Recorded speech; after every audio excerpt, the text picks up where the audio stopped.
Okay, is it still echoing? I realize that my two gadgets. Okay, is it still echoing?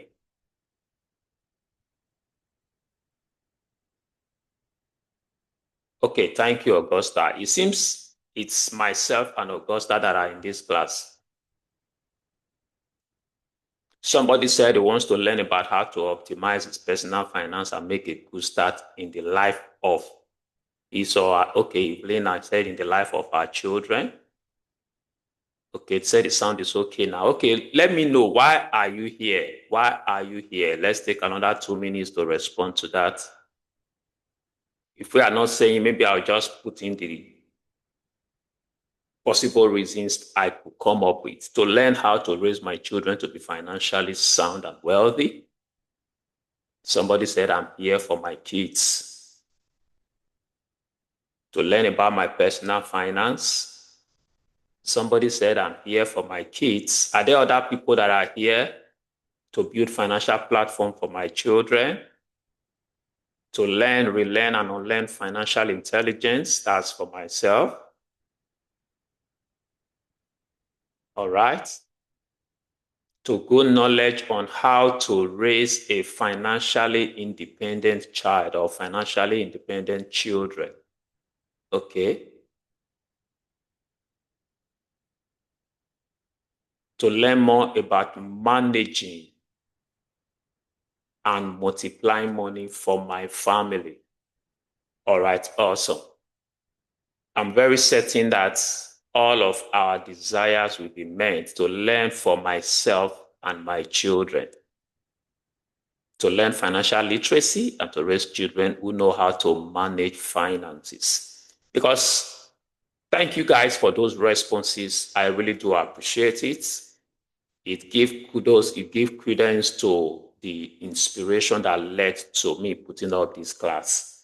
Because part of what led me into doing this class was the inspiration to raise children who are financially independent, children who are financially sound, not because we want to raise children to become money conscious, because I understand that that's another extreme. You know, why a lot of parents are trying to avoid raising children that are money conscious, they end up raising children that are averse to wealth. So part of the essence of this class is to bring that balance, not raising children who, somebody said you can't repost it. If you are in the WhatsApp group, you should be able to repost the link. Just copy it and paste it again on the WhatsApp group for those that are joining the WhatsApp group. You know, don't bother to try to post it while you are here. Just post for those that are on the WhatsApp group. All right. So part of the essence of this is not to raise children to become financially conscious to the detriment of now making everything be about money. That is not good in itself. But the other extreme, where you now raise children that are money avoider, there's what is called, there's a genotype. I call it money genotype. There's a personality to money that is averse to wealth. Oh, somebody said the group is locked. Really? Sorry, I need to fix that quickly. Sorry, it's important that we get these two.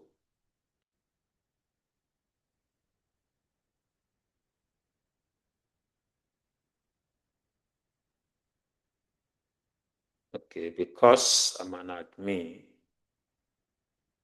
I didn't know that every other person is not like me. It's all right. Uh, 1 minute. Group permission.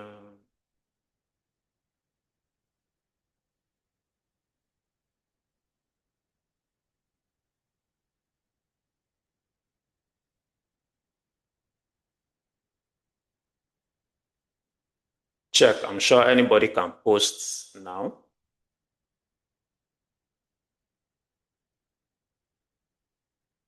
Okay, I'll just post the first one. So I'm sure anybody can repost it now. Augusta. Okay, thank you so much. Augusta is my PA in this class. Don't worry, you'll be rewarded for that.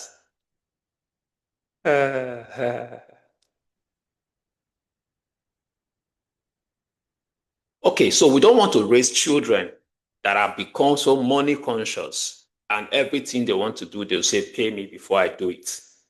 But while we are trying to avoid that, we also don't want to raise children that think that everything about money is wrong. There's no basis for it. So that's part of the reason why I decided to do this. And as I began to talk about it, I realized that this is a niche that has been untouched. There's a lot of financial literacy sessions ongoing, but nobody is really focusing this on the children, you know. And like I said, this was inspired by my engagement with a child, actually a parent. I wanted to give something to the child, and I decided to ask the parent, kindly give me this child's account number. And he said, sorry, doesn't have an account. And I thought to myself, if a child doesn't have an account at this age, I can imagine that this child possibly at age 12 possibly may not have any interaction about money with their parents. And I decided to say, okay, let me do this. And before now, I authored a book titled Money Devotion. I think it's necessary that I show that book. 1 minute, please.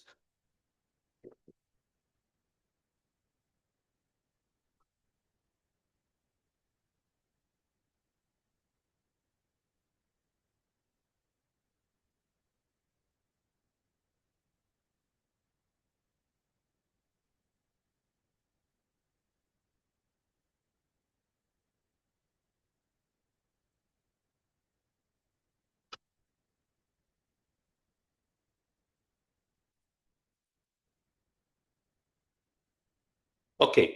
I authored this book that I titled Money Devotion.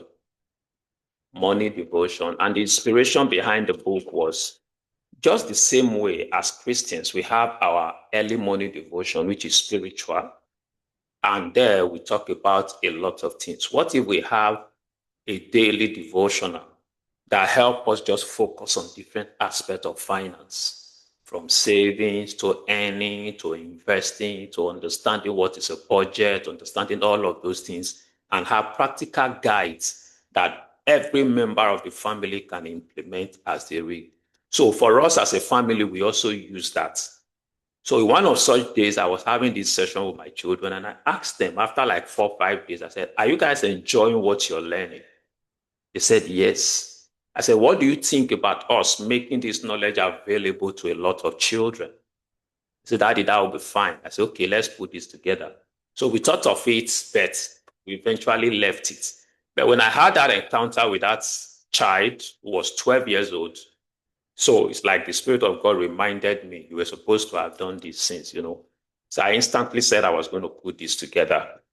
And I realized that this is something that has not really been dealt with. And today, then I began to think about it.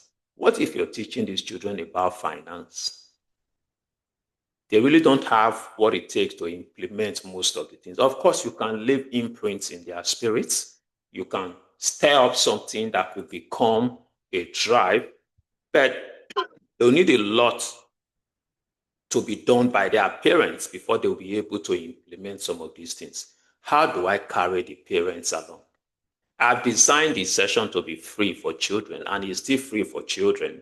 The children's session is going to happen tomorrow. For people who are resident in Benin, we have a slot for between 20 to 30 children, and that will happen physically. They'll be with me in a room for like 2 to 3 hours. Then for those who are outside Benin, they'll be able to connect. A link will be dropped in that same WhatsApp group where we can connect our children virtually so we can spend time. I titled that A to Z of money. I want to do an alphabetical framework of teaching children about money. A lot of our children have been taught A for apple, B for ball. Imagine when children begin to think A for accountant, A for account, B for balance, C for cash, D for debt. And they understand what these things mean as it relates to finance. So I want to take them through what I've titled the A to Z of finances, or A to Z of money. So that's what we're going to be doing tomorrow. And I thought to myself, for a parent to qualify to bring their children to that session, they must first go through this session. Why? Because we must come together as a team to raise the children for who they must become financially. For some of you who know me, you know that I'm a very spiritual person. I'm a very spiritual person, and I don't play with that. I don't hide it. You can't go through my social media platform and not know that I'm very spiritual. I don't hide it, but I have seen a lot of very spiritual but highly ignorant people. They are spiritual, they know a lot about scripture, they know what God says about finance, they know what God says about a lot of things, but they just really cannot relate with the practicality of the workplace. They can't relate with the reality of times and all of that. And I think that a lot of people, a lot of us in that space are also raising children, and all we think will happen to them for them to be financially stable is that God will help them. I had the privilege of teaching a particular church who put together all their pastors globally. We were over 100, over close to 200 in a room, and a lot joined virtually. And I was to talk about church financing. And I told the pastors, what a lot of us know about church financing is give and you shall receive. And that is not the entirety of financing or wealth creation for a believer. Give and you shall receive. So if this is all we know, and this generation are people that want, when they do something, they want to see the result. If they can't see the result, they will go try something else. Does it surprise you that young people are now thriving into doing things that are negative? Because when they do it, they see the outcome. So if we don't begin to build things that will take our children and mold them financially, we will teach them everything in church. We will teach them everything in the mosque. We will do a lot hoping that they are learning. But because these things don't happen as they expect, you see them do the negative just because the negative happened almost instantly. So these are the justifications for wanting to do what I'm doing. And for those of you who are part of this first session, you are part of a movement. You are part of a movement that will continue. And I hope that you find value in this and see a reason to commune with me so we can build a community that will continue to make this happen, even for your children yet unborn. I know people who are here who are married but do not have children. In fact, one of the first persons who paid to be in this class is married but do not have a child. I know people who are here who are single.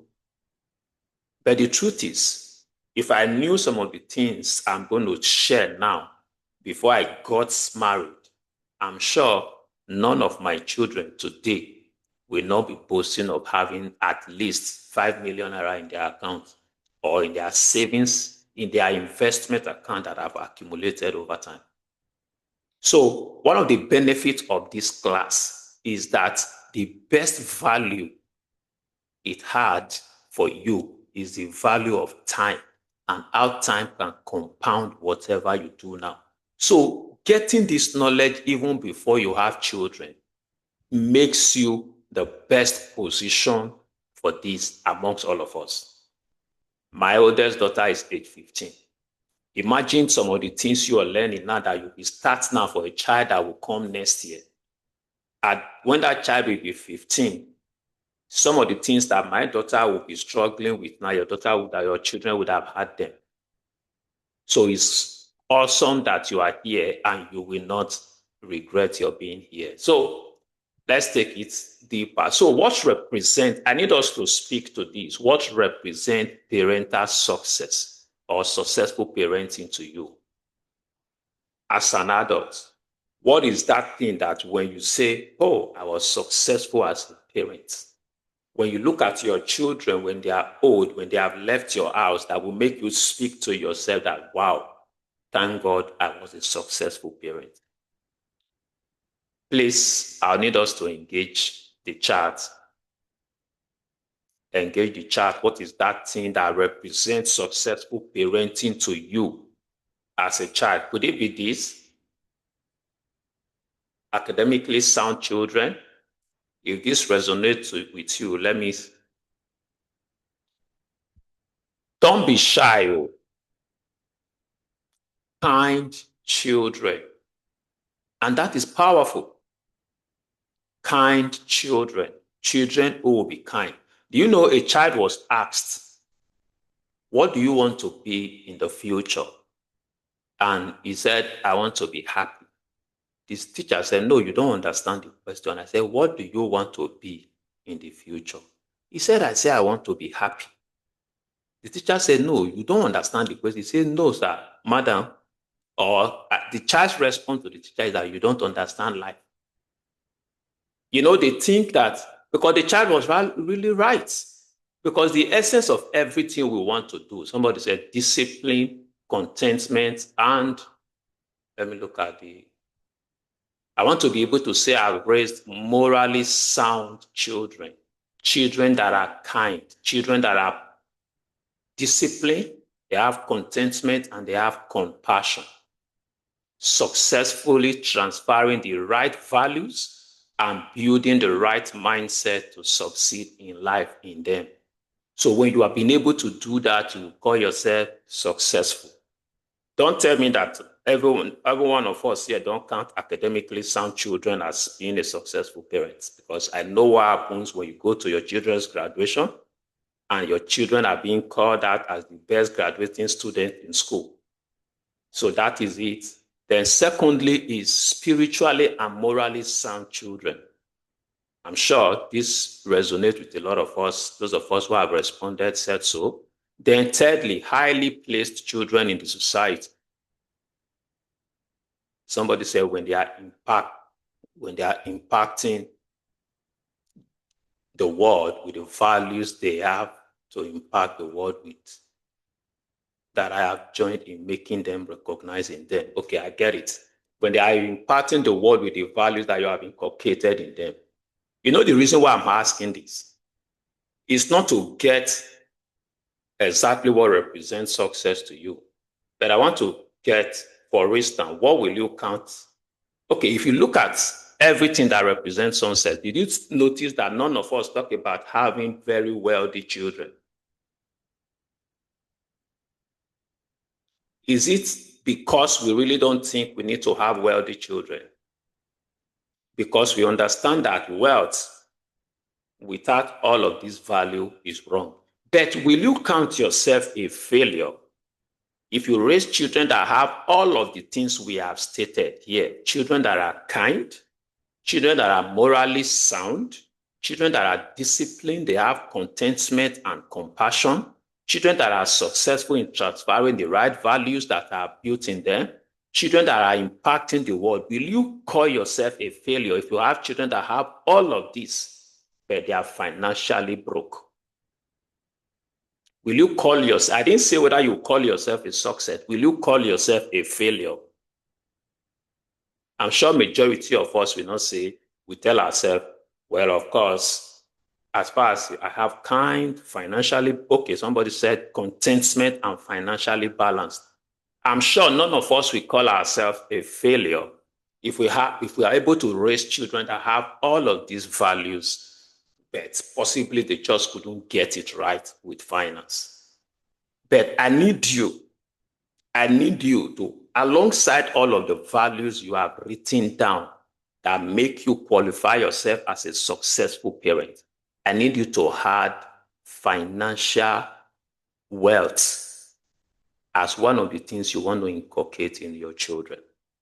Because I'm sounding this, because I am a believer and I'm in the midst of believers. A lot of us, we can't open our mouth to say this, but we almost believe that enormous wealth is either not possible with us or is not necessary. We either believe that it's either not possible or it is not necessary. But the truth is, when we read our Bible and we see things like God has given you, when we see things like God has given you all things that pertains to life and godliness, we like it. When we see things that God says that you will impact your world, we like it. But all of these, majority of the times, you can't do without being wealthy. You can't do without being wealthy. I'm not sure there's anybody here who will not want to be a part of the most financially supporting member of his church. There's nobody who will not want to be that. But a lot of us are just comfortable with the little that we can do. You know, when they say, let's give 1 million, you say, oh, they are talking to them, not us. Until they bring it down to 2,000, 1,500, you go and join. You can't continue like that. You can actually continue to live like that. Somebody said it's possible to be in humble beginning forever. So if you don't want to remain in humble beginning, there are things that must change about your mindset. Because truth is, you cannot raise your children above what you know. You know, please add academically sound children. It makes you a successful parent. Spiritually and morally sound children, of course. Highly placed children. Also add financially wealthy children. You need that. You need that. Because sometimes I ask myself, how did Elon Musk's mother raise her children? I don't know. I have not confirmed this. I learned Elon Musk's mother has about 3 billionaire children. Billionaires in dollars. There must be something that she's teaching. You know, so let's take it a little bit deeper. I'm going to ask us the question, what is money? In your opinion, in one word, in one sentence, what is money? Please, let's make this as interactive because it's not just me talking at you. I want to hear from you. What does money, form of exchange, means of exchange? All right. When you think of getting money, what do you think about? When you think of getting money, earning money, now what do you think about? Tool is a tool of exchange, a form of exchange, a tool of exchange. Money is a messenger, okay? Value exchange. Okay, money is value exchange, where you exchange value for value, money. So when you think of any money, you think about value.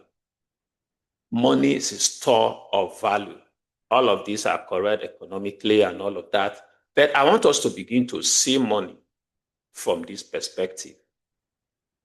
Exchange for value. Thank you, guys. So I want us to see money from this perspective. Rarity, scarce knowledge. Rarity. I'm not talking about, of course, for anything to even qualify to be money, it has to be scarce.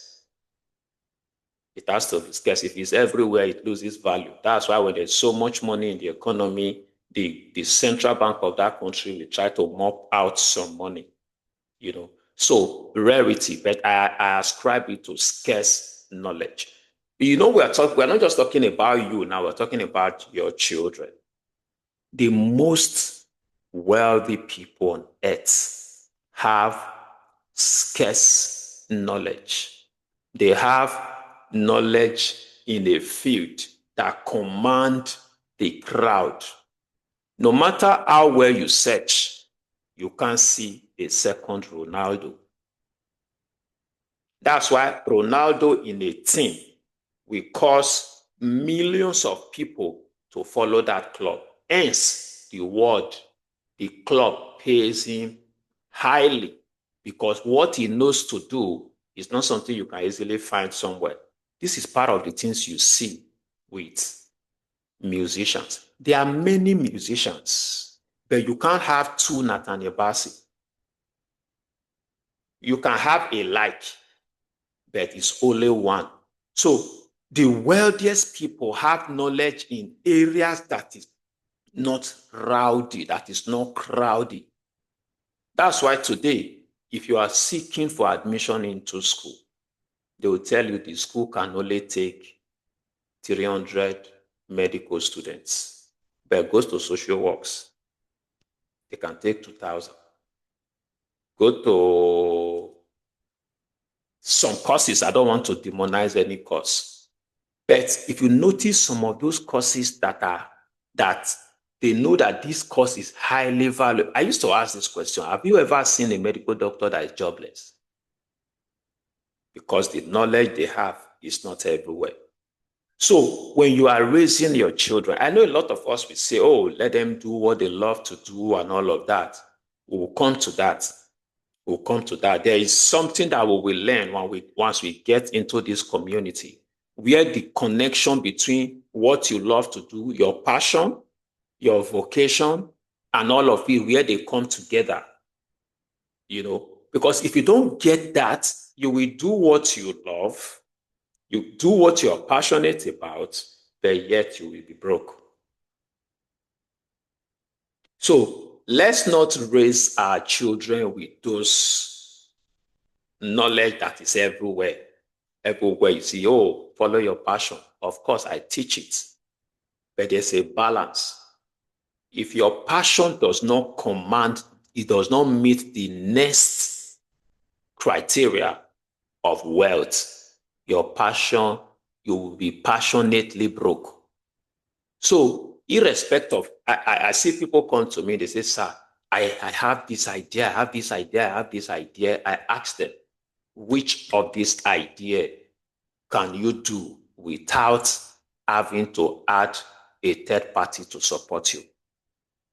That's the first criteria I give. You know why? I don't want people to say, I have an idea, I'm waiting for someone to support me before I can start it. I want something you can, immediately you finish talking to me, you start it tomorrow, because you don't need a third party to support you to be able to do it. Then the second question is, which among these has a high demand? Because a lot of us are passionate about things that does not command demand in the market. So this balance must come in. That's the next criteria: in demand resources. The knowledge must be scarce and it must be in high demand. That's the value that people will exchange money for. If what you know is not scarce, when people offer you value and you price yourself, you take the value to somewhere else because it is everywhere. So while we are raising our children, because this is the major aspect, because until you deal with earning, you can't begin to talk about saving. You can't begin to talk about investment. You can't begin to talk about budgeting. You can't begin to talk about all of that. So earning is extremely important. So when you are raising your children, please do whatever it takes to push your children to do those hard things that majority will not do. There are hard things that majority will always go for the things that are easy. And once it is easy, it is crowded, the knowledge saturates everywhere. There are tasks I may not begin to talk down on, because until we build that foundation, a lot of us may not be able to relate. I had a conversation with a young man. Possibly he has gone through a session and they taught him about DM and all of that. He DM'd me and said he wants to help to improve my graphic design and all of that. I said, okay, let me see what you have done before. He showed me a few things. He did it in a way that I can only view it once and all of that. Okay, that was smart. I said, okay, can you do something for me and let me see? He did a design. The design was good, but it wasn't different from what my regular graphic design is doing. So I really didn't see anything different. I said, but I expect you would have checked me out to see that what you're going to give me is going to be totally different from what I already have. I said, so I don't see anything different. It's okay, just pay and keep this. I said, okay, how much? He said I should pay him 6,000.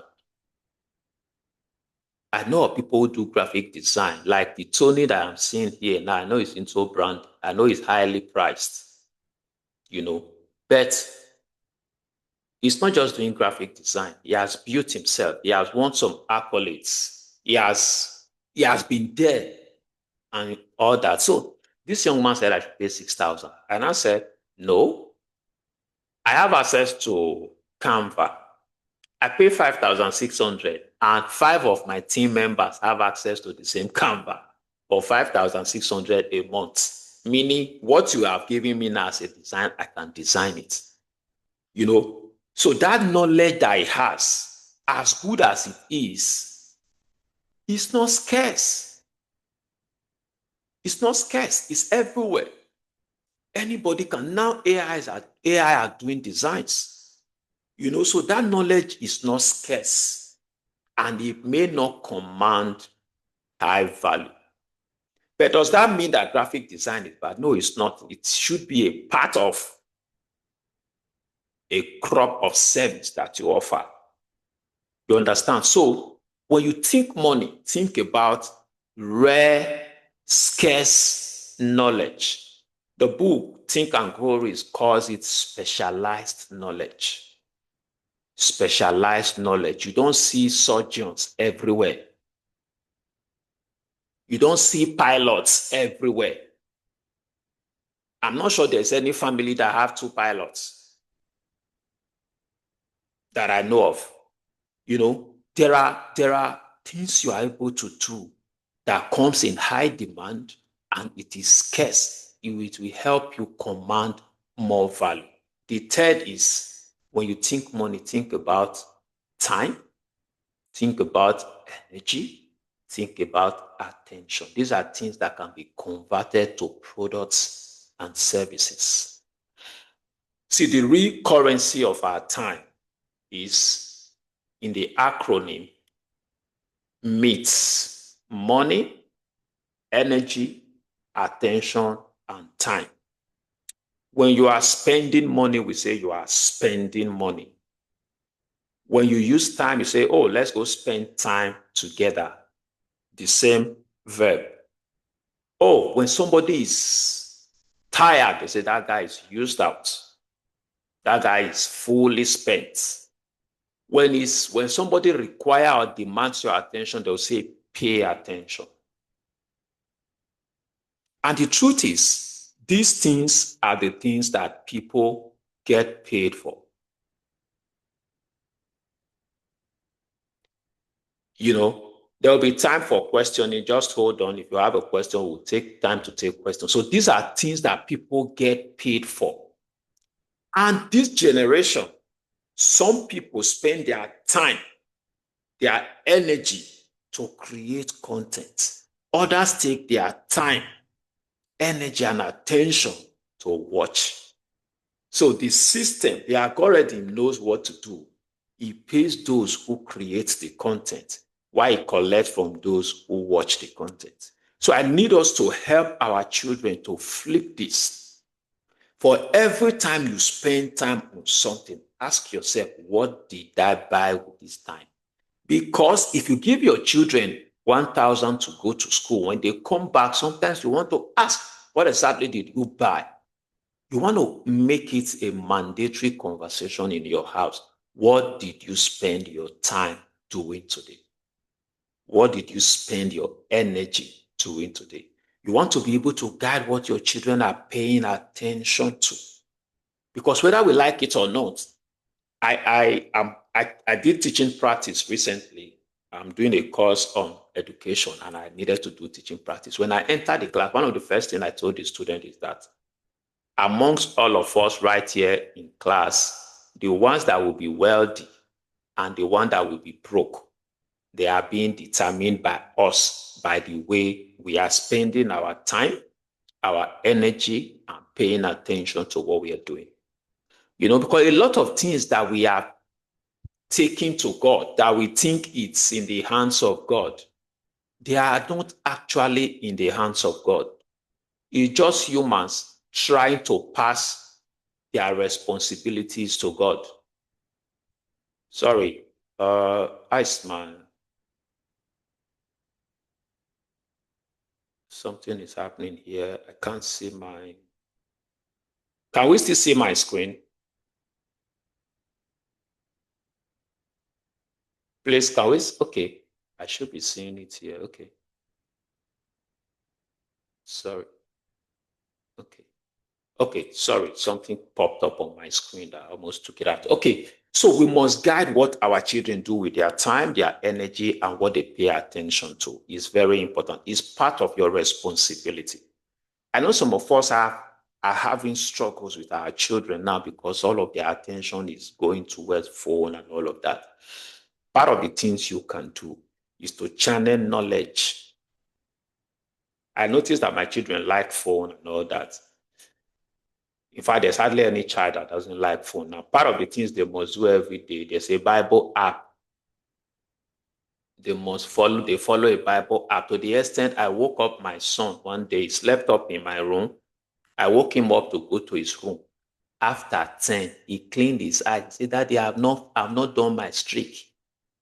And he took his phone, his eyes closed, and quickly had to read his Bible, follow the streak and all of that, and closed it. People don't do what you expect, they do what you inspect. The phone captured their daily streak, so that becomes important to him. Because when you lose it, it wipes out all the days you have accumulated. So channel knowledge to them through what they already love. I saw an app that teaches them French. They are practically making sentences in French and all of that. The same way you should find a financial program for them.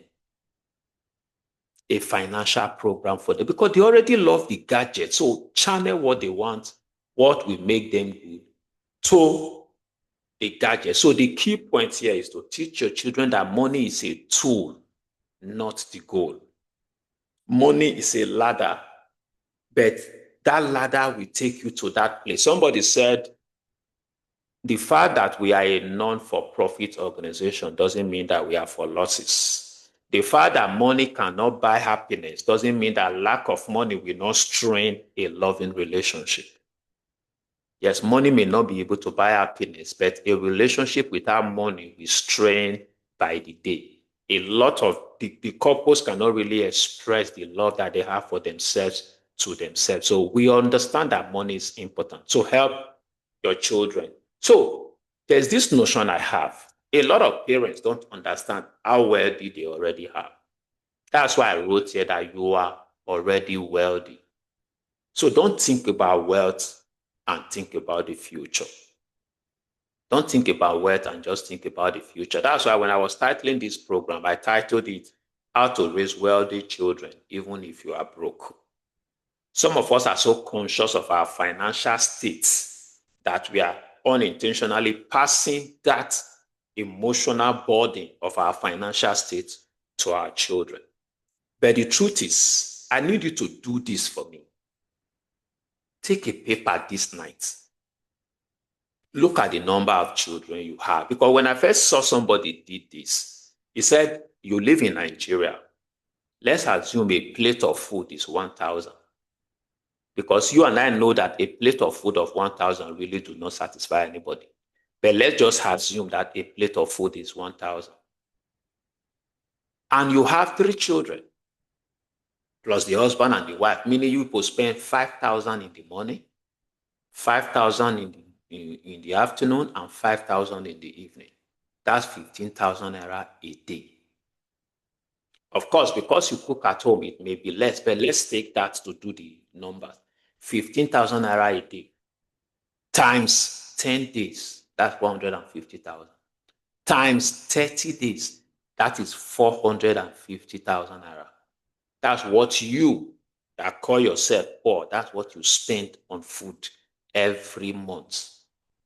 Then, of course, you live in a house. No matter how cheap your house is, at least it will cost you 10,000 naira a month.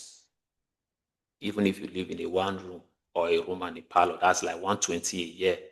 Of course, that's even the minimal you can get. Then you spend money on clothing. You're paying school fees for your children. Once in a while, you do medicals. Please, don't leave this class and let 24 hours go without you taking a biro and a paper and document all of this. Because part of the reason why a lot of us are where we are is because we feel broke. And when you feel like you are broke, it's difficult for you to attract wealth. You must first understand that you are wealthy. That's the only way you can attract wealth. And if you don't have the recognition system that you are wealthy, the possibility is that what you feel is what you pass to your children. So when you do this calculation and you realize that you spend close to 500,000 naira every month, you may not know how this is happening, especially for those of us in Nigeria, because the communal kind of lifestyle that we live in takes care of a lot of things. But if you financially calculate these things, you will know how wealthy you are. Why do you need to do this? You just need to prove to yourself that I am wealthy. No, it's easy to get people to confess, I am wealthy, I am blessed, I am going somewhere to happen. The Lord is my shepherd. It's good to communicate that. But when you communicate that and you can have physical proof to it, it's me. It's through my hands that God is feeding my children. We are paying house rent. We are clothing. We are paying school fees. We do medicals. If you put this together and your mind can recognize that you are wealthy, you feel qualified to call yourself wealthy. Because sometimes when we do these things, the enemy have a way of reminding us that we are not qualified to call ourselves wealthy. And when that dominates your thoughts, you see that you are antagonistic towards your children. You see that when your children talk about money, you use the same words that your parents were using for you that you never liked. Does money grow in trees? Do you think I'm plucking money? Why is it that every time it's money, money, money you're talking about? And when you begin to use those kind of words, you are sowing seeds in the mind of your children. And when you sow such seed, those seeds will germinate. As good as work hard for money is a negative mindset. I hear people say my hard-earned money. The money doesn't need to be hard to earn. I hope at the end of this one day, we are able to come together in a community where we can continue to teach about this. There are a lot of financial negative mindset that have crept into us because of the exposure that we have.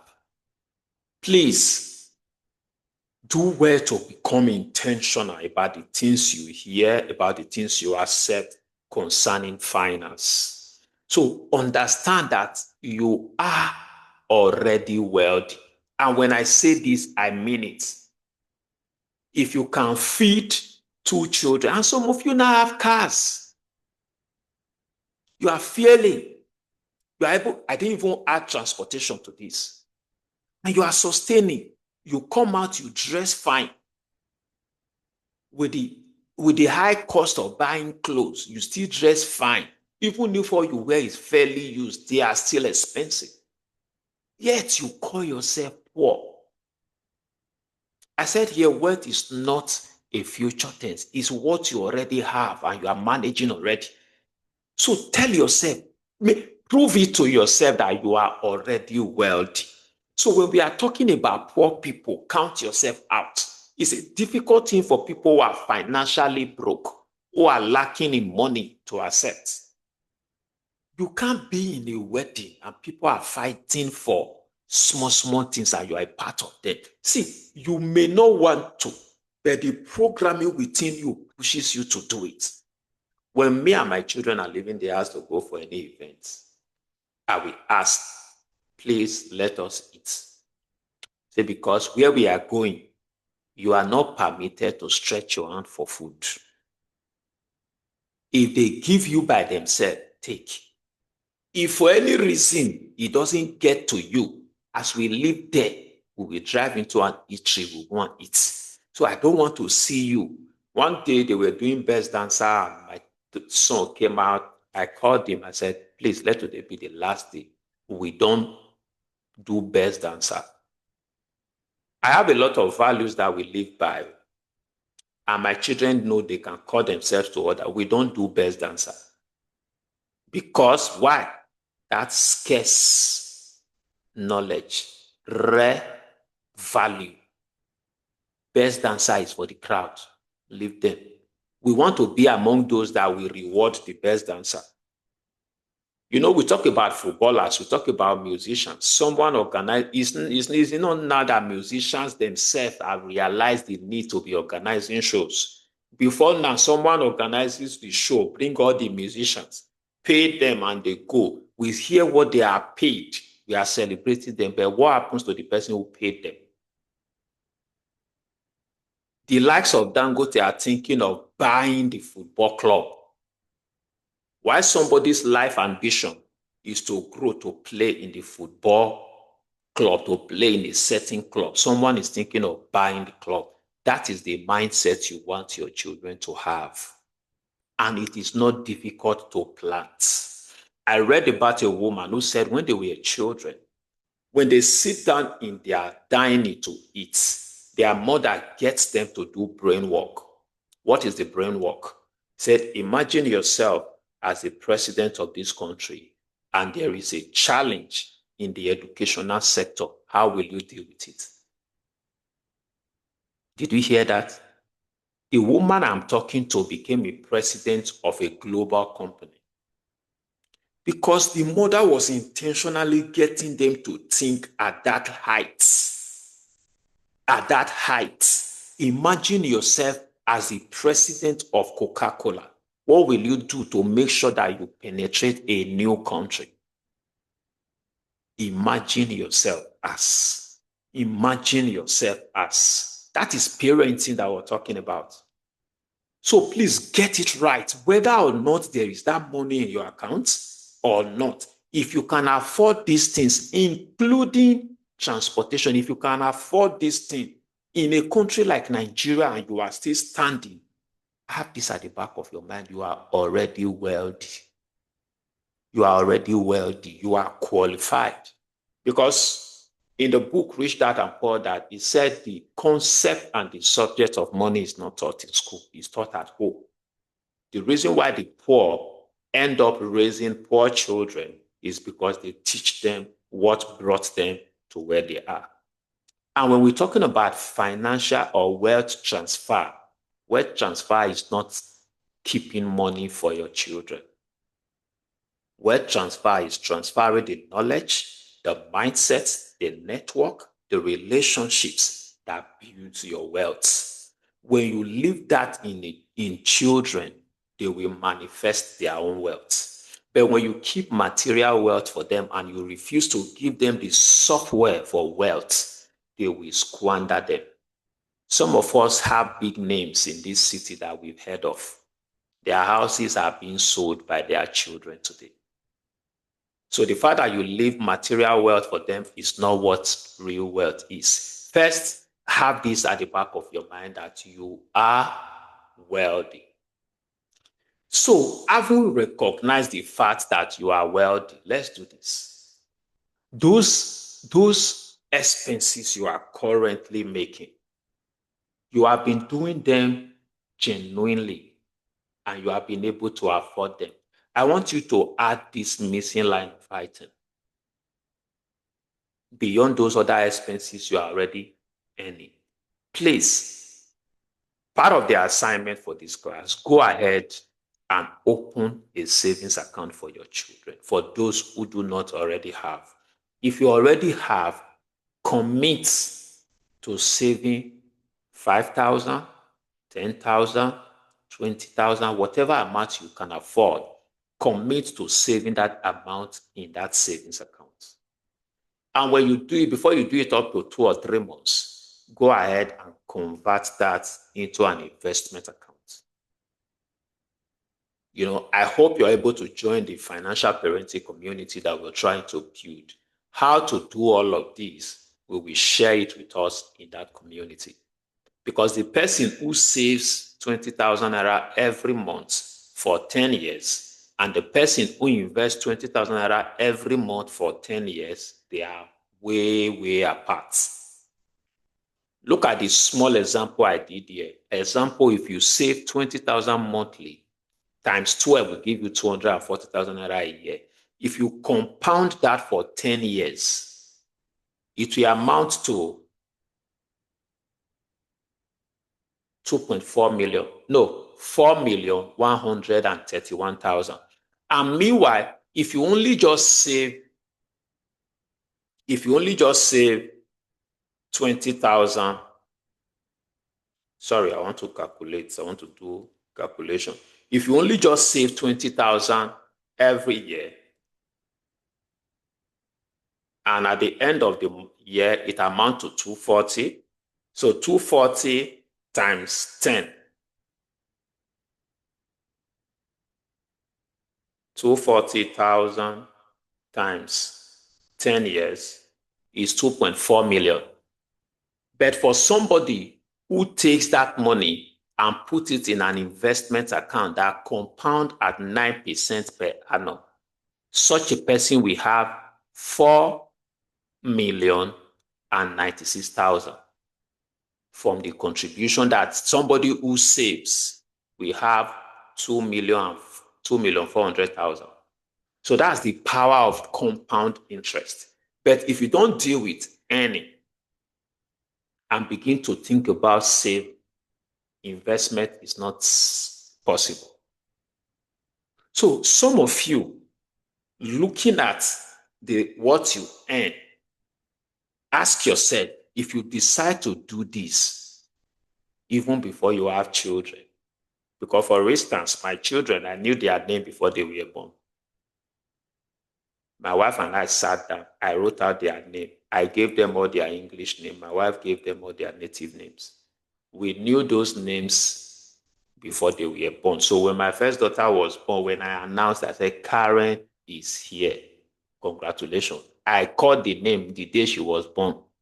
And I happen to now also have a father who is as carefree as me in some of these things.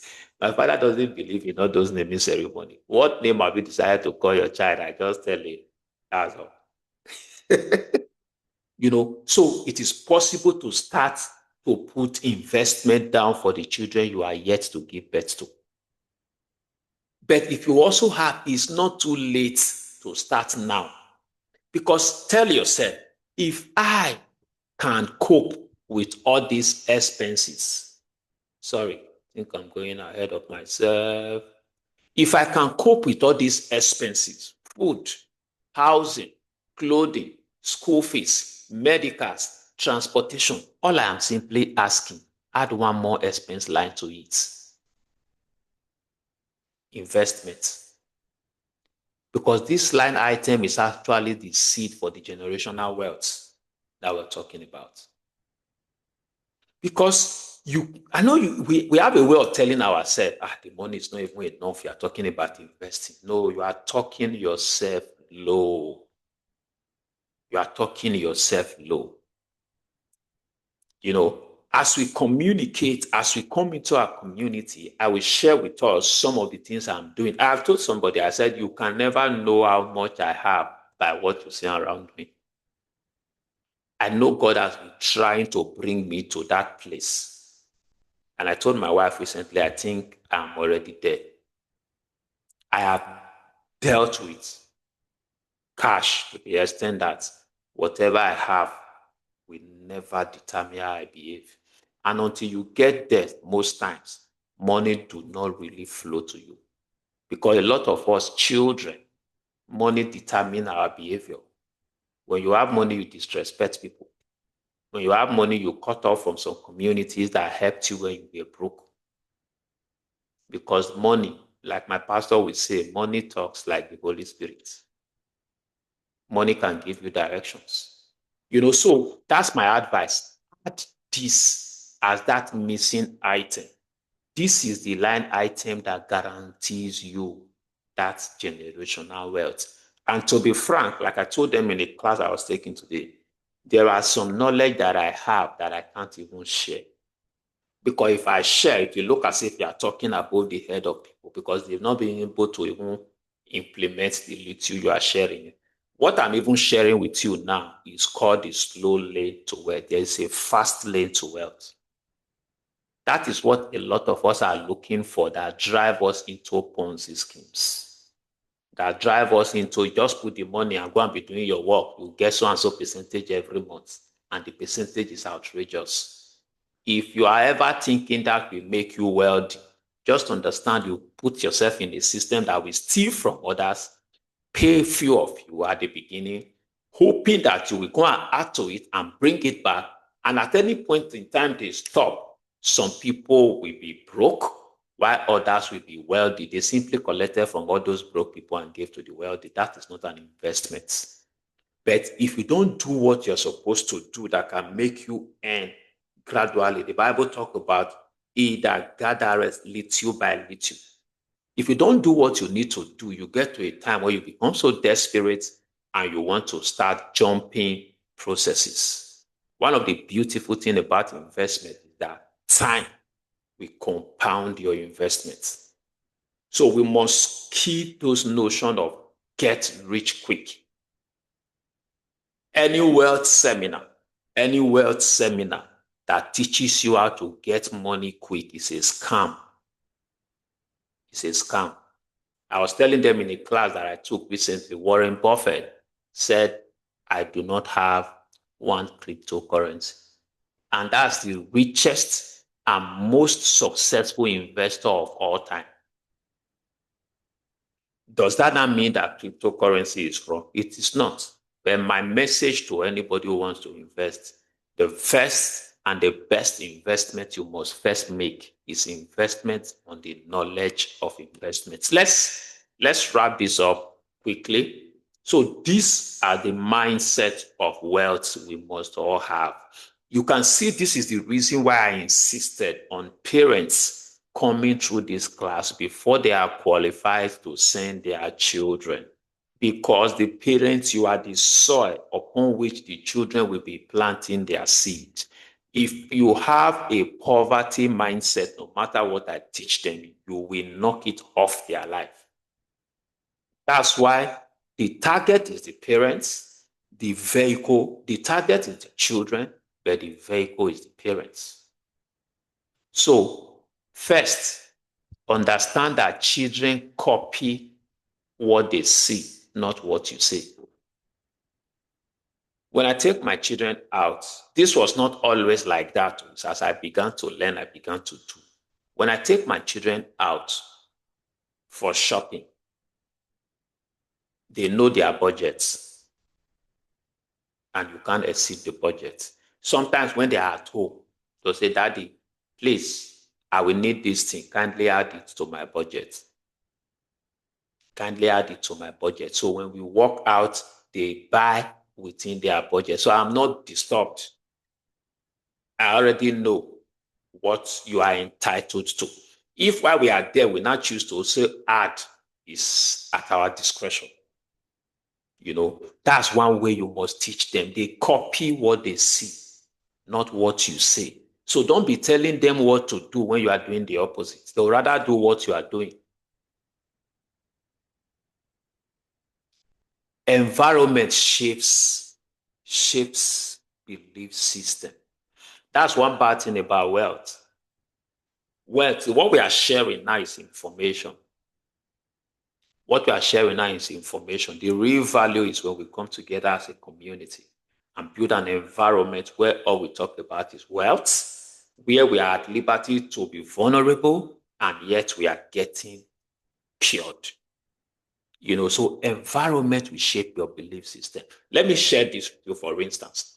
If I tell you, even if God tells you that He's going to give you $1 million, every one of us here, let me look at the people of course, at least I can't see someone here who is already a billionaire. So this example goes for all of us. If God tells you now that He wants to give you $1 million, even your mind frame cannot even accept it. Your mind, because just imagine that same instruction goes to Dangote's son. $1 million. It's normal. It's a part of the conversation in their house. I'm not just talking to you. You say, take it easy. I'm talking to myself too. You know, and I believe this will charge us enough to begin to do. I'm talking to myself too, because the environment you place yourself is shaping your belief system. And there are scientific proof to this. They are scientific. There's what they call the Bandura social learning theory. It said kids imitate observed behavior. And one of the things you must do when you learn like this is that don't just take what we say for it. When I talk about the Bandura social learning theory, the way I learn when I'm in class, I'll write it down, point of research. I want to go and research and learn more about it. That's how life works. That's how life works. The Bible said it is the honor of God to hide a matter. And it is the, I've forgotten the word he used there. It is the value of kings to search out a matter. So studying, searching is one of the behaviors of royalty. So if you are not somebody that enjoys searching and reading and trying to research new things, you are not behaving royalty. A lot of us pray for wealth, but we behave poverty. And what you behave is what multiplies. That's why when God wanted to take Abraham from childlessness to father of many nations, he changed his name from Abraham to Abraham. So do you imagine? You know, that's very easy when we read through it today. We really don't know what transpired that time. Do you know what was happening that time was a man without children? Everybody was hearing his name being shouted, father of many nations, yet he didn't have a child.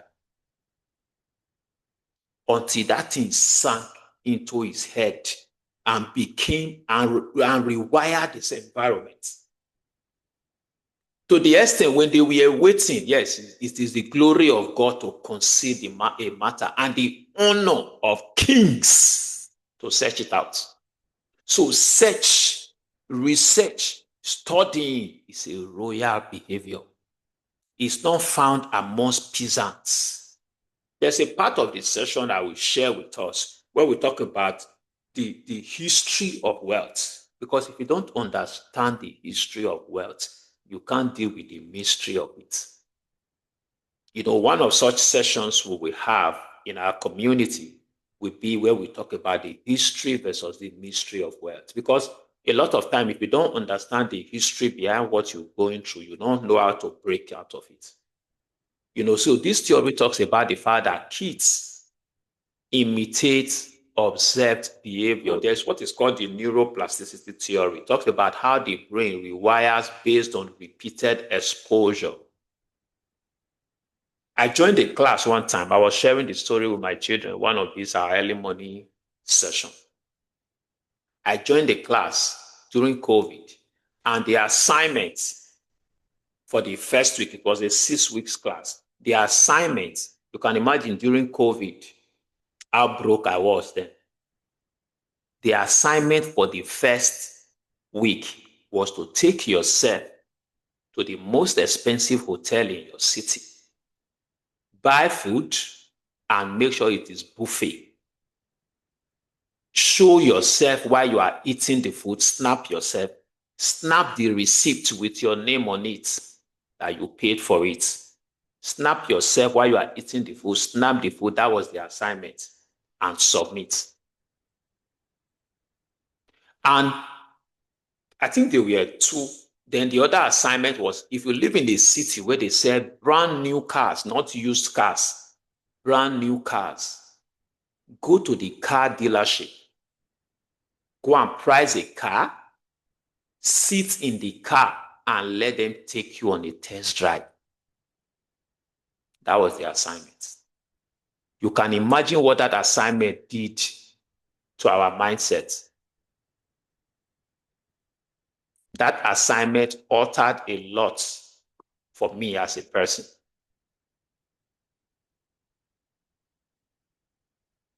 So because until your mind is shifted, some things cannot shift in your life.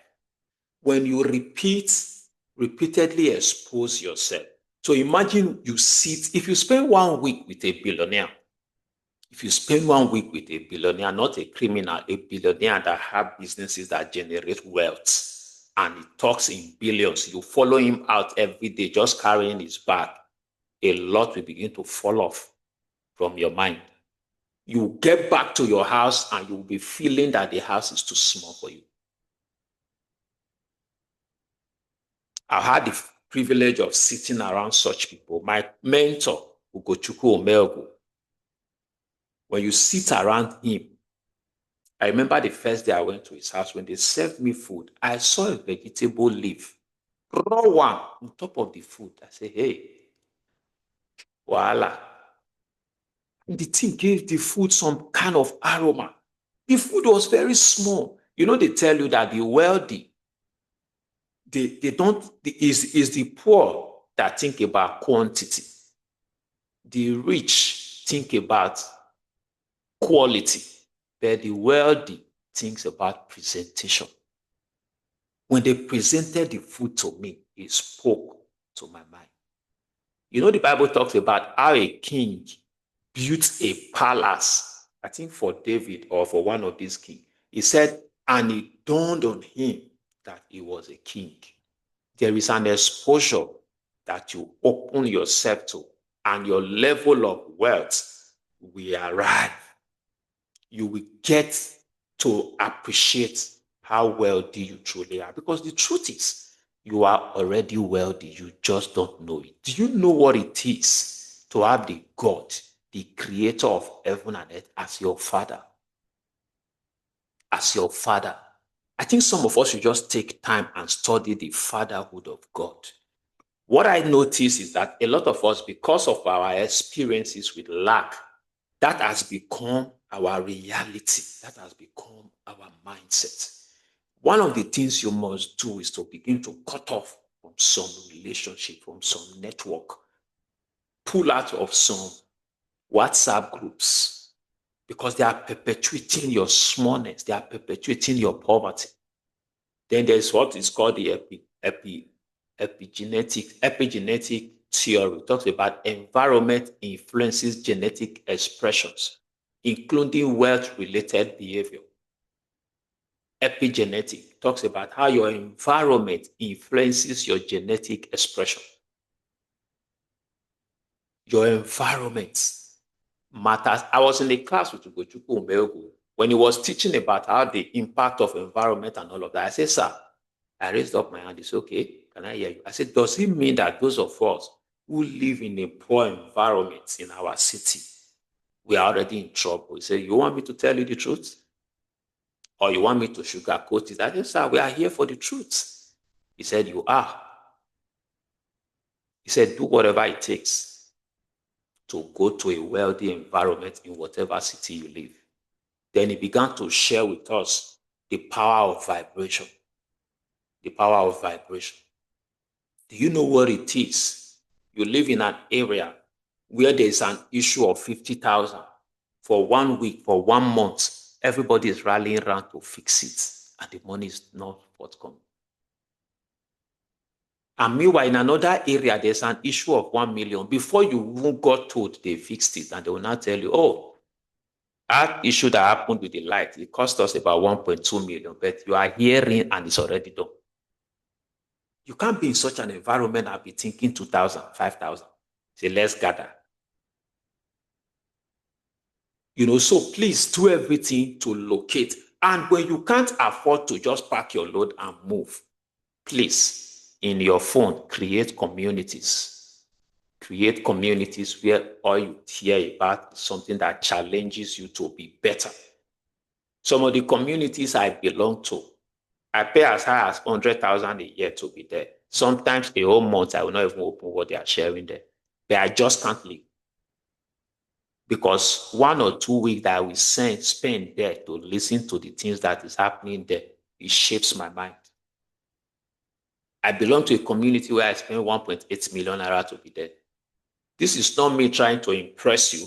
I'm just telling you how much I'm doing to make sure. And sometimes they'll say, okay, let's do this thing. It's going to cost 800,000. I wonder, where will the money come? But because you are in that community, the money will come. Because you are in a place where some of this money, see, until a particular amount becomes normal in your life, it doesn't become normal. Until it becomes normal in your mouth and becomes normal in your mind, it doesn't become a constant thing in your life. And it is the community that you belong to that make it happen. So you speak, live, and model wealth. Speak, live, and model wealth values daily before your children. My children know that. My children ask me money sometimes. They say, have you asked your father? Because I get them to understand that God is my father. God is their father.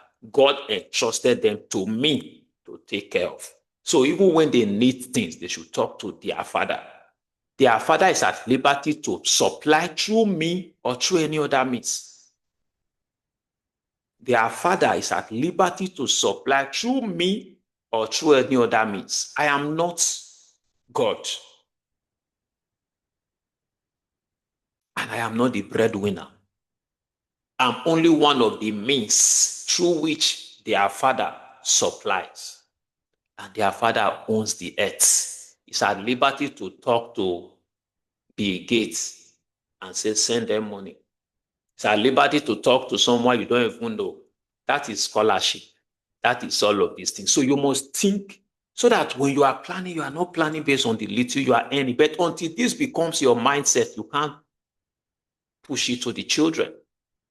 Then there's power in mentorship. Modeling is stronger than instruction. You can't talk yourself out of a mentality you behaved yourself into. You have to behave yourself out. That is where mentorship matters. Every one of us must have mentors. If you want to grow your spiritual life, have a spiritual mentor. If you want to grow your parenting life, have a parental mentor. If you want to grow your marriage, have a marriage mentor. That is what happens in the Catholic Church. That's where the Catholic Church called what they call the sponsor, an already married couple that is asked to support a newly wedded. So the newly wedded have someone who is already practicing that they can share thoughts with, share their challenges with, and all of that. Everybody needs a mentor. I just made mention of my own mentor. I remember telling him, oh, I just got involved in this deal. This is how much they are paying per month and all of that. It's an amount I was celebrating. He said, sorry, you are bigger than that. Don't do that for too long. Do it for some time and make sure you don't get yourself stuck there.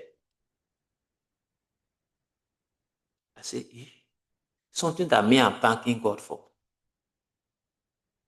That is what a mentor does for you. They push you.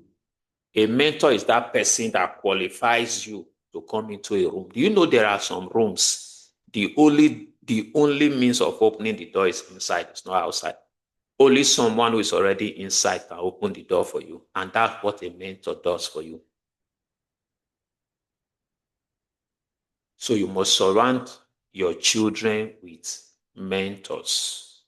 And the first thing you must do is to become one of such mentors. Otherwise, you will allow your children to transfer their love and respect to somebody else. Represent the future they want to see. If you cannot come into an environment where you learn, so you can become what your children will point their hands to tomorrow, then surround them with role models. Today, it is very easy to have role models from anywhere in the world. Because I know the prophetic destiny of all my children, all of them, I point them to individuals they must follow. For instance, my last daughter, we all call her the pastor of the house. She's highly spiritual. She gave us an assignment yesterday. She calls it the Happiness Project. When we were done with our morning devotion, he said, yes, we are going to start a project. All throughout today, you must maintain that disposition of joy. In the evening, she gathered all of us and said, how was the project? My wife had forgotten. He said, which project? He said, the Happiness Project. That's when we start asking ourselves, oh, hope we are happy all through today. These things come to her very naturally. As we speak, she has 3 songs that she has composed. She has composed 3 songs. She's the one that will insist, no matter how it's going in the house, Daddy, let's come and pray. Before we go and sleep, she insists. So there are people that I have seen that are very deep in their spiritual engagement, even on YouTube and the rest. I'll say, Esosa, always watch and listen to this person. Beyond what I am doing, beyond what she's experiencing and learning in church, I'm pulling her to role models that I have validated. The same for my son. When I gave birth to my son, the reason if you come around me, you see me call him Bishop, because God told me that he was going to impact the world in the path of leadership. Our value as a family is light. Leadership, integrity, generosity, honor, and teamwork. My son, all of us are holding one of these values as champion. He is our leadership champion. He is made to read and teach us about leadership. I am the integrity champion. I think my wife is the generosity champion. Sosa is the honor champion, and Karen is the teamwork champion. We shared it. So your work is to study around these values and ensure that as a family, we continue to uphold these values. So these are intentionality that must happen in your parenting. Does that mean I'm perfect? I'm not very close to it.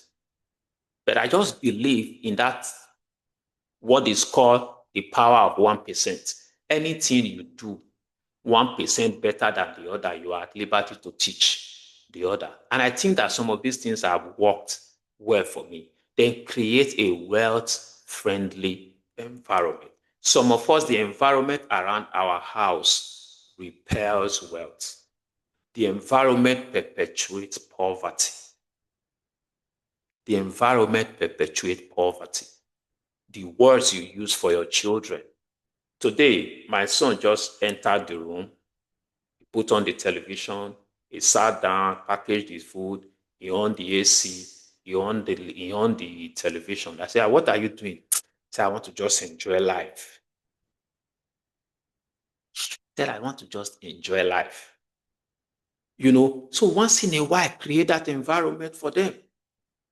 I shared this. There was a time. So after I did that assignment that broke away that poverty mindset from me, today I can easily go to Protea, spend 15,000 on a buffet. So one day I took my entire family to Protea. I think it was my birthday. My birthday is April 12. My wife's birthday is April 11.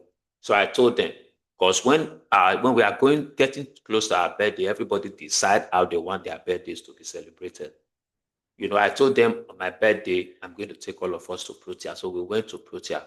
When we were done eating, we went to the park to just relax and sat down. My son screamed, "Big man children." I was shocked. But because I'm a teacher and a trainer, I was thinking, what is communicating that to him? The environment. The environment spoke to him that this place is for the children of big men. I didn't say a word. The environment spoke. I was told about someone who was trying to make trouble in one place and all of that. They carried him, they tied his eyes, and the next time they opened his eyes, he was at the reception in a hotel.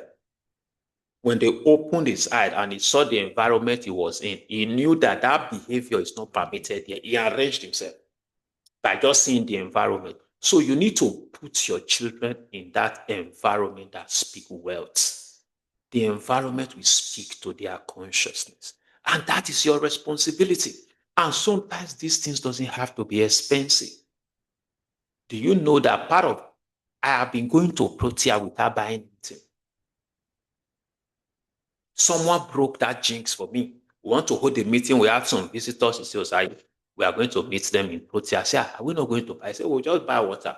We'll go back and sit down. The guys came. We bought a bottle of water. Then was 1,000 naira. At that time, bottle of water outside was 150. We just bought water and we sat around there. Take your children to some of these places. Not because you have the money, but because you want to invest in their mind. Because you want to. I saw somebody, I will not want to mention name for privacy's sake. His son, as a teenager of about 19, going to play golf at the golf club. I told my wife, I said, you don't know what is happening to this young man's head. This young man can never mingle with the broke and the poor. What does it take to be able to qualify to play golf in the golf club? Is that your father is a member of the club, and all it costs to be a member of that club is ₦1 million. And after you pay that 1 million, I think renewal is like 50,000 to 100,000. Then you buy your golf club and all those things and you go. And because you are a member, qualifies your wife and your children.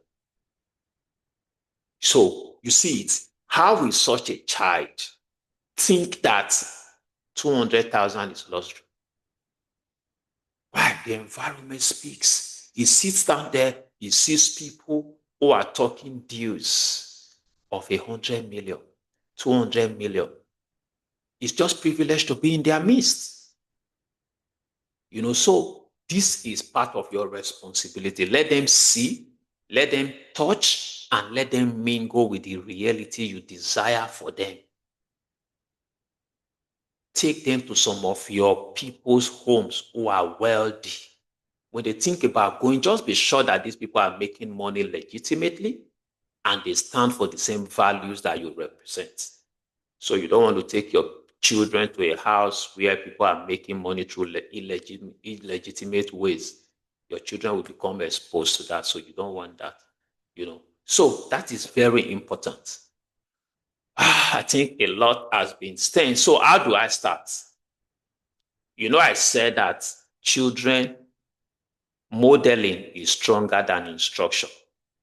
So the way to start is to start by maintaining a family budget. Our family budget, Karen is in charge.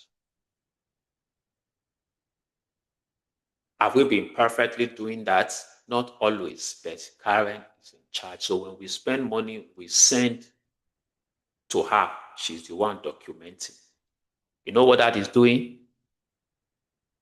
It's communicating. That's why when we want to go out or say, Daddy, I will need this the next time we go on shopping, add it to my budget. I'm intentional. I can create the budget without carrying them along. But because I'm intentional about parenting them financially, so that is one. Secondly, track your family expense. Create a family expense document. I just talked about it. Karen manages our family budgets and our family expense. We have not been perfect in doing it, but if you do it once, twice, let them be in charge. Sometimes because they will insist on you doing it, it even hold you accountable to doing it. Then third, create a wet line item. That's what I talked about, an investment savings. And if it is possible, that investment saving, when the interest joins, when the alert comes, when you pay into such accounts, show it to them. Show it to them. My daughter has authored a book. My daughter authored this book, Read and Glow. And we are intentional. Everybody that buys this book pays into our accounts. So she knows the balance that is in her account. I was sharing with somebody recently. I said, do you know what that feels for a child of SS2? To see that this amount of money is in my account, is my money. I remember one day, then my children started doing this by putting money in their physical safe. One day we opened their safe. I said, okay, let's take the money and go put them in your account. We opened, and my son, I think at that time we saw 27,000 in his saving, in his safe. What I'll do, I'll take the physical cash from them. I will transfer that money into their accounts. Of course, give that to my wife to use for her expenses and all that. There was a day my son was now behaving. We say, stop that now. You are too lazy. He said, how can you say I'm lazy? Can a lazy person have 27,000 naira? You see it. You see it. Can a lazy person have 27,000 naira? And today they all know the balance in their account. Once in a while, we show it to them. Why? We want them to build a consciousness.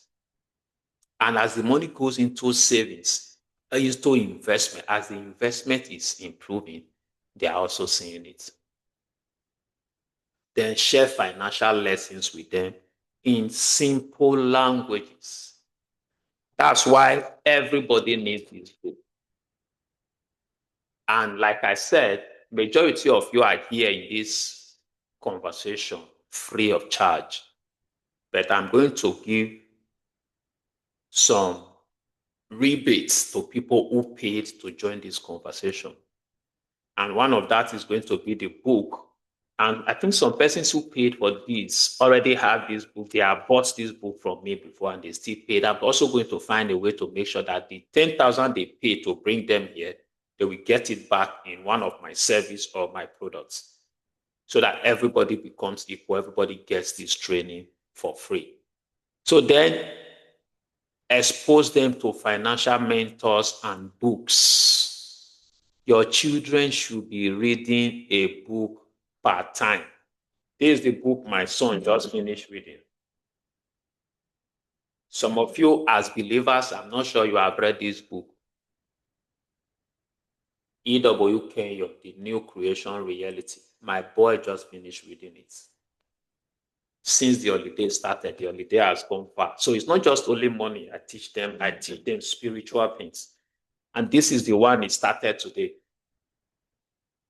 How to get from where you are to where you are going. I know because the book is big, it will be discouraging for him. I said, don't think about finishing it. Just ensure you are reading, even if it's 3 to 4 pages every day. If it takes you 6 months to read it, I'm not angry with you. Just ensure you are reading it every day. So we must become intentional with our children.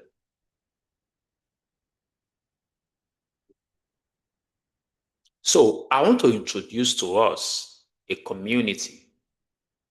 I call it the financial parenting community. Oh, something. Sorry, give me a minute. Let me stop sharing and work on the.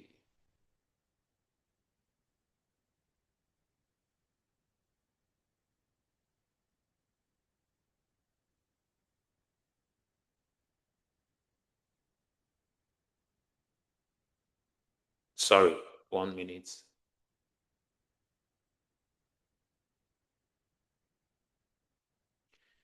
So I've been talking about a community that I believe would help all of us to implement this.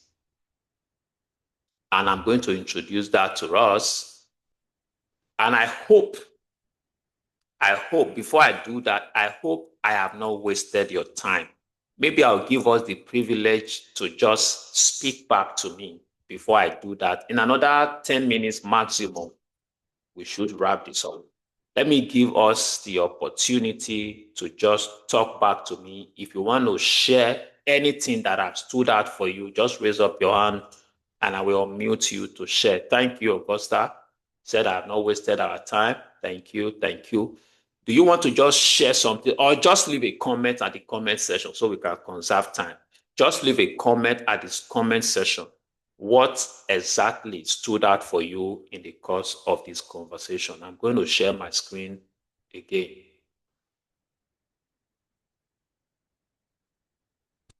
Just leave a comment for me at the.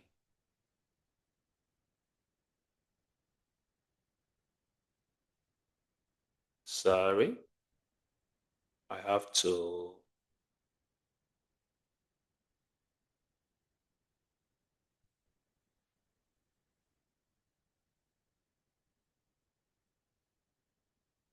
Sorry, I'll read your comments now.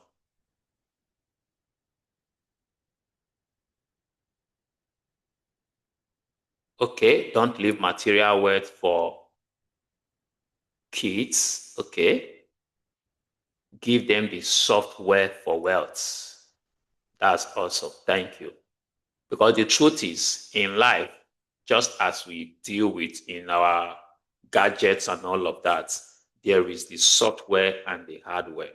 But a lot of us parents, we are more focused on the hardware, the material things, the things that can be touched and seen and felt. But when it comes to real wealth transfer, that is not what it takes to transfer wealth to a people. Transferring wealth is living in them the software that generated your own wealth. The software that generated your own wealth. So I'm introducing to us what I titled the financial parenting community. And it's a 1-year guided mentorship for parents. It's a 1-year guided mentorship for parents and individuals that want to strengthen their financial literacy capabilities. And in the course of that 1 year, we'll be sharing tools, strategies, holding ourselves accountable to raise wealthy children. Somebody said something. Let me read that comment. Okay, it is the speak, live, and model wealth values before our children that stood out for me, amongst others. Thank you so much. A 1-year guided mentorship for parents. We will share tools, we will share strategies, we will hold ourselves accountable to raising wealthy children. Wealthy children. What do we think? Okay, exposing my children to the environment for wealth. What do we think the investment for such a community should be? You have access to me and all that I have access to be able to build your wealth consciousness, have strategies, have that accountability partnership. That's where you share, oh, this is what I'm trying to put in place. And you have somebody hold you accountable and said, okay, give me feedback. Let me know where you are on this. Let me know where you are on this. Like I said, for instance, we must all go ahead and open account for our children if you do not have already. But if you have done that, you must commit to pay the minimum 5,000, 10,000, 20,000 into that account. When we come to a community like this, I will insist on seeing the balance of those children's accounts every month. And another beautiful thing is that the parents that belongs to this community will have their children come for my session once in a while. I don't want to just commit to once a month now, but even if it has to be once a month, it will be via Zoom. So we can have a session like this where your children gather and just learn about finance, about money, where they come around and ask me questions with you sitting by them. And of course, some of the questions they will also pop at you. You are at liberty to bring it to the financial parenting community where we talk about it. Your children's future wealth is your greatest legacy.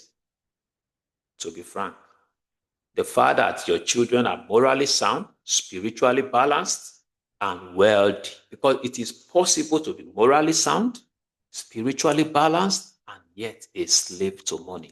Let me tell you something.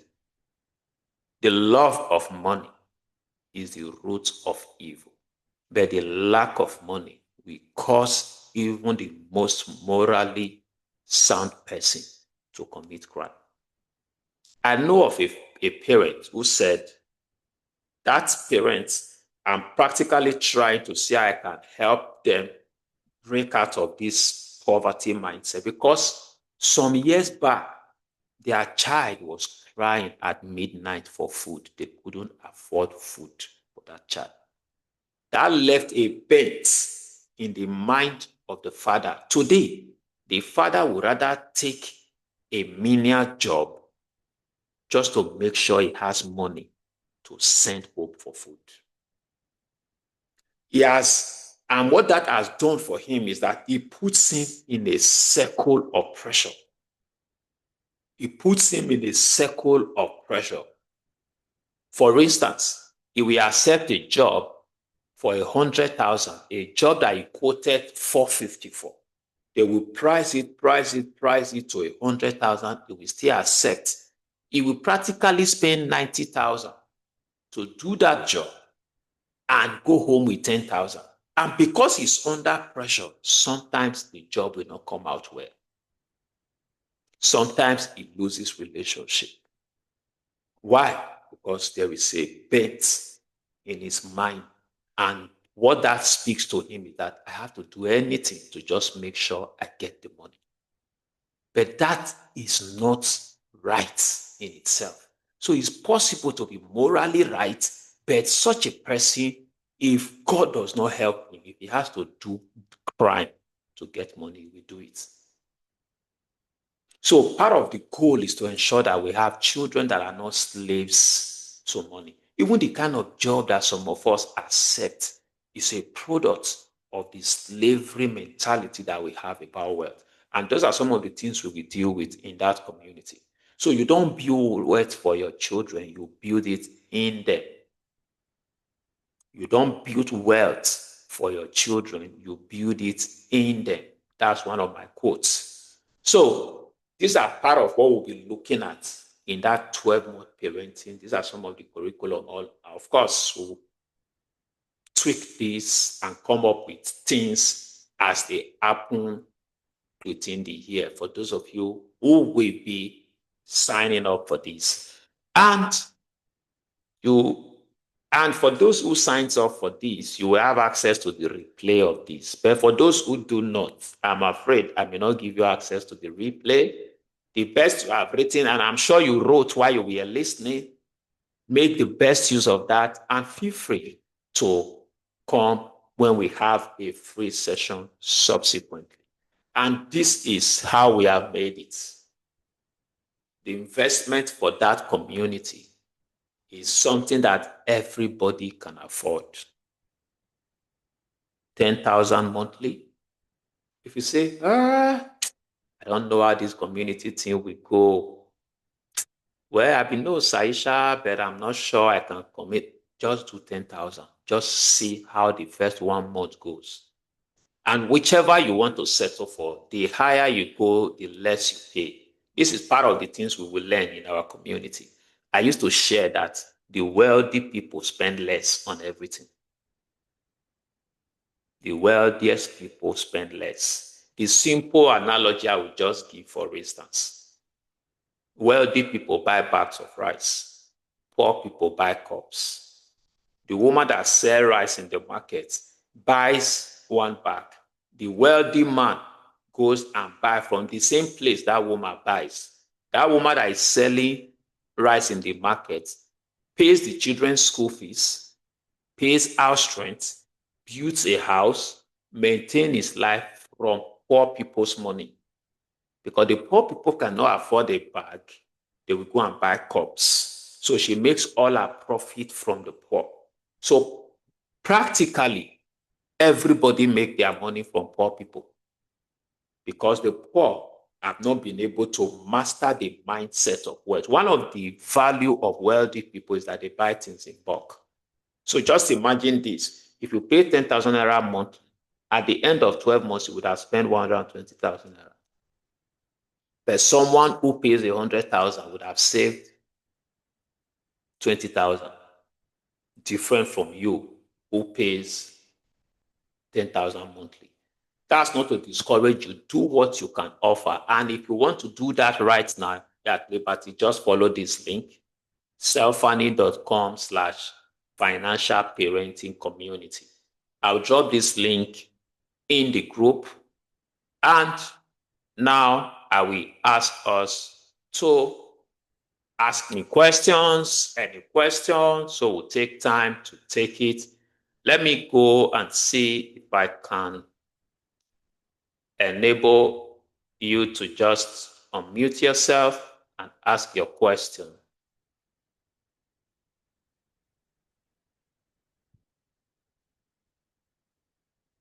So if you have a question for me, go ahead, unmute yourself and ask the question while I leave this out there for us to, sorry. So if you have a question for me, raise up your hand, unmute yourself and ask.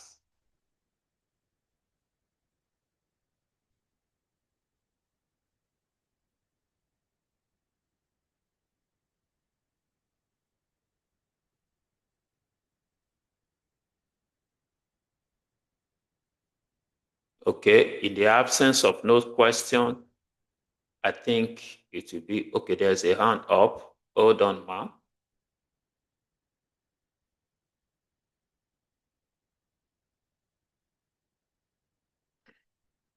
So, Madam Maureen, just unmute yourself and ask your question. Hello, good evening, everyone. Good evening, Mr. Saye.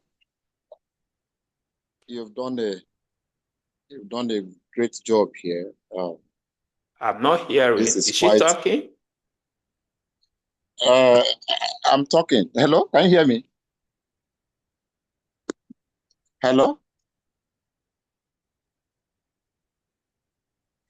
Hello, can you hear me? Hello, we can hear can you, you hear sir. me? Okay, I can hear you now. Good evening, everyone. Good evening, Mr. Saye. Well done, It's sir. quite an explosive class. Done a great job. The question I want to ask regards to this community stuff. I can see from what is there for the subscriptions. This class is meant for families? If you are subscribing, does it entail the couple or it's just one person?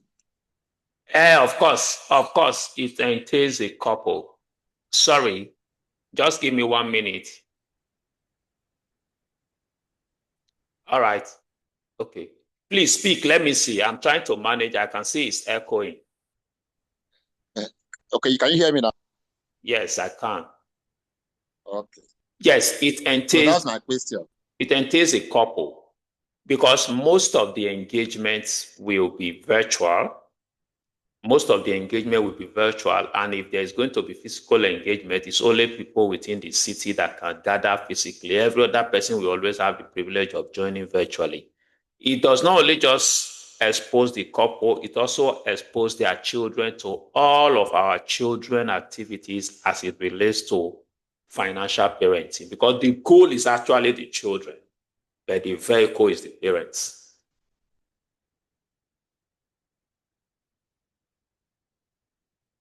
So thank you. Do we have any other question? All right. I think we've judiciously utilized today, and I'll be waiting for you guys in the community. But for everybody who have attended today, please keep your eyes on the group. We are going to share the link. For those of you who are outside Benin and you want your children to connect, we're going to be sharing the link for the children to join the Zoom session tomorrow.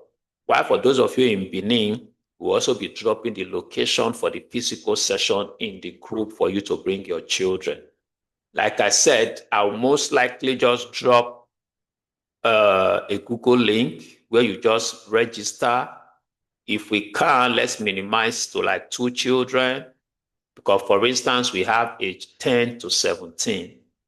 You know, if you have up to 3 children, maybe the youngest should just stay with you and let that one join you via Zoom. And parents, you're at liberty to join via Zoom. But for those of us who are physical, please bring your children to the physical venue that will be shared on the group. Somebody have a question? Oh yeah, go ahead, unmute yourself and ask your question. Okay, good evening, sir. Good evening. I want to say thank you for this privilege to be here. I really appreciate this knowledge. Please, I want to ask, do you have a community also for teens, for children, where they can be mentored and taught about these things you just taught us now? And how much is the subscription, if there is any? Thank you. Okay, thank you. The way I want to do it, because I want to mentor teenage children and teenagers from 10 to 17. I rather want to be dealing with their parents. So for every parent who is a part of this community, their children falls under a mentorship platform too. But I will not create a different platform for that. But the fact that you are already here, your subscription here covers for you, the man, the woman, and their children. So we're going to be organizing sessions for children, like we are organizing a session for children tomorrow. So this session is actually to prepare the parents so that when we are done with their children tomorrow, their children can come back home and the soil will be fertile enough to build on. So we actually have that, but that is where you are now. So if, for instance, I know where that question may also be pertinent is that, for instance, you say, oh, I want to register, but I don't have children, but I have teenagers that I could recommend.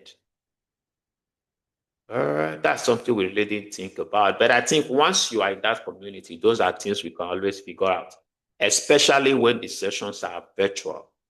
If you have those young children, you can always put them together whenever we have virtual class and make sure they are a part of it. And of course, all of them can throw in their questions using your handle to reach us. Okay, sir. Thank you very much. You're welcome. So, in the absence of no other question, it's 9 o'clock. That's 2 hours. I sacrificed a lot to be here. I paid for a class. Only for me to find out the class is the same time I'm supposed to be doing this. I quickly went to go and appeal if there would be a replay. And fortunately, they said there will be a replay. So I didn't join that class. I had to do this. So thank you, guys. So we'll be talking more at the community level.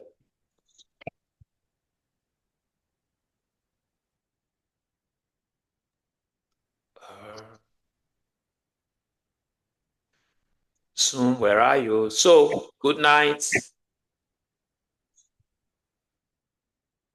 Let me play my song for you before you go. Let me stop recording.